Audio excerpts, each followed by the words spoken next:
Hello दोस्तों, आज हम लोग सीखेंगे कि सोने का हिसाब कैसे करना चाहिए। दोस्तों, आम भाषा में लोग सोने को दो प्रकार से कहते हैं, एक तोला और एक भरी।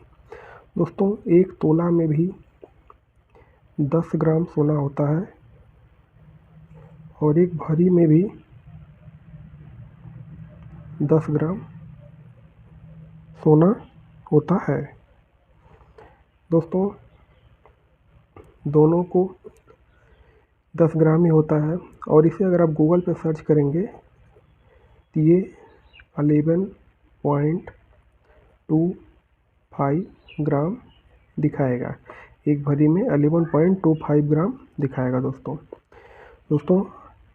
ये चीज़ हम लोगों ने जाना कि एक तोला में भी 10 ग्राम सोना होता है और एक भरी में भी 10 ग्राम सोना होता है।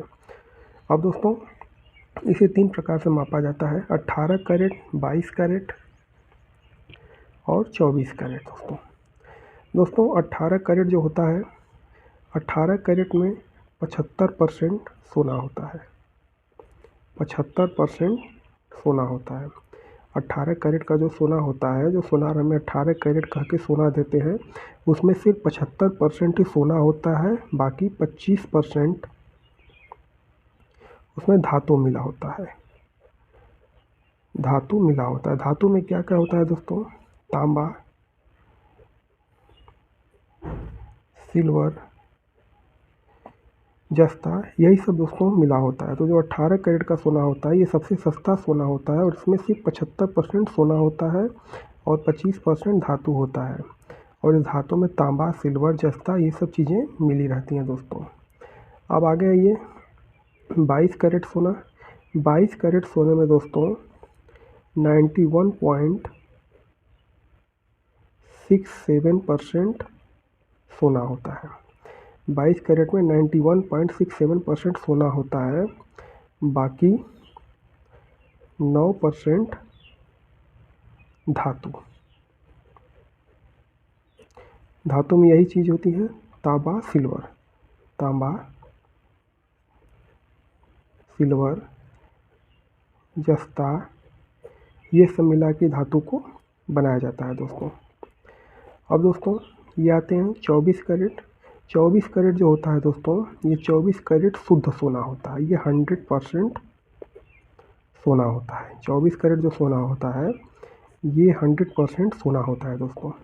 इसमें 1% भी धातु या कुछ भी नहीं होता है दोस्तों। और ये मुलायम होता है। 24 कैरेट का जो सोना होता है वो बहुत ही मुलायम होता है। अगर उसे आप हाथ से आप ऐसे मल देंगे तो वो पिस जाएगा।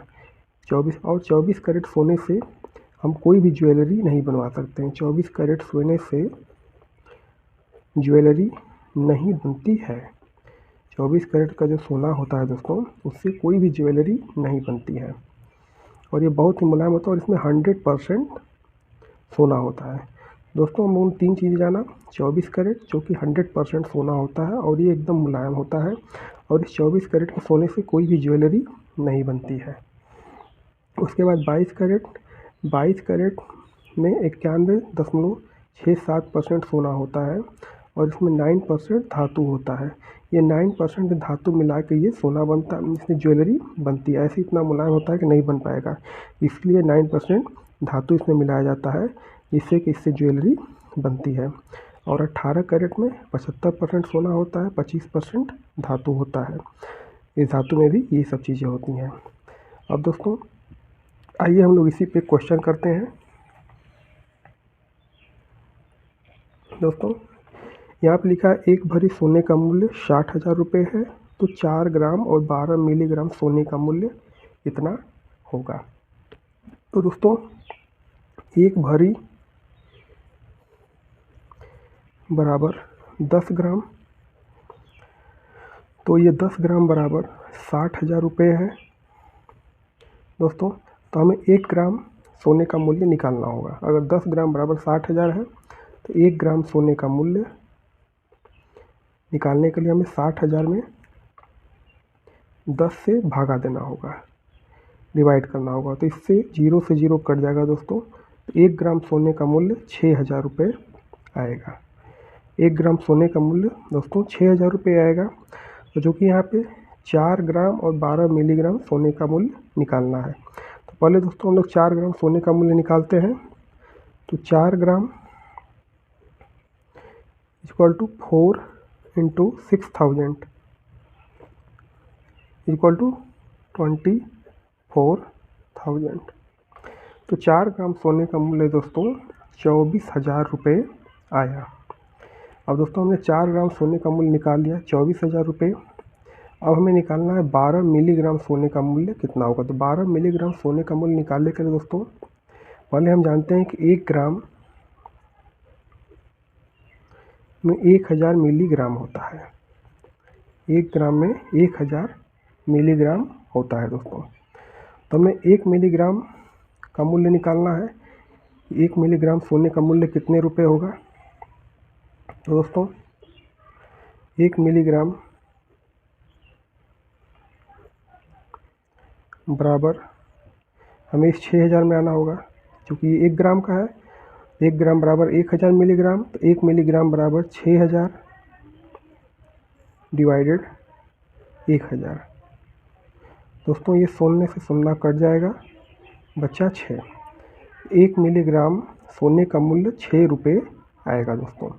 1 मिलीग्राम सोने का मूल्य 6 रुपये आएगा दोस्तों। तो यहाँ पे 12 मिलीग्राम ये जो है दोस्तों, यहाँ पे ये 12 मिलीग्राम सोने का मूल्य हमें निकालना है।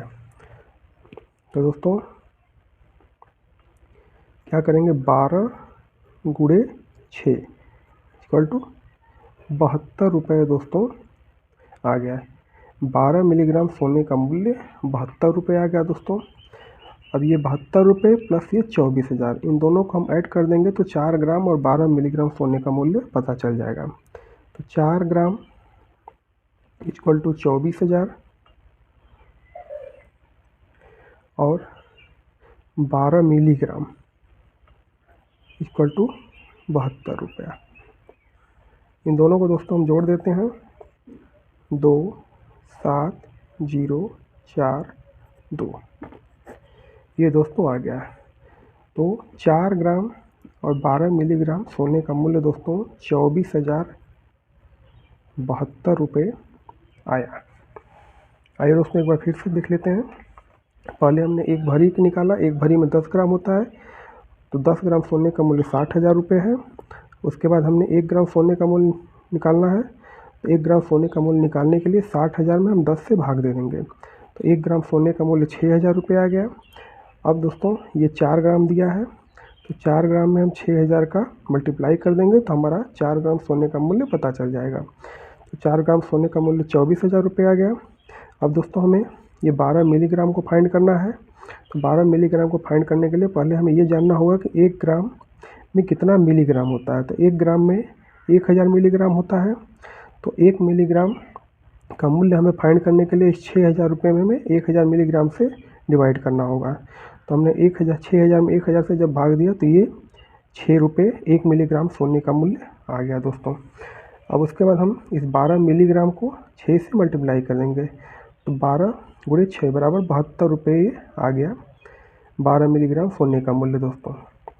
अब ये 4 ग्राम सोने का मूल्य 24,000 रुपये और 12 मिलीग्राम सोने का मूल्य 72 रुपये। इन दोनों को जब हमने ऐड कर दिया तो ये आपका 4 ग्राम और 12 मिलीग्राम सोने का मूल्य दोस्तों इतना आ गया 24,072 रुपये।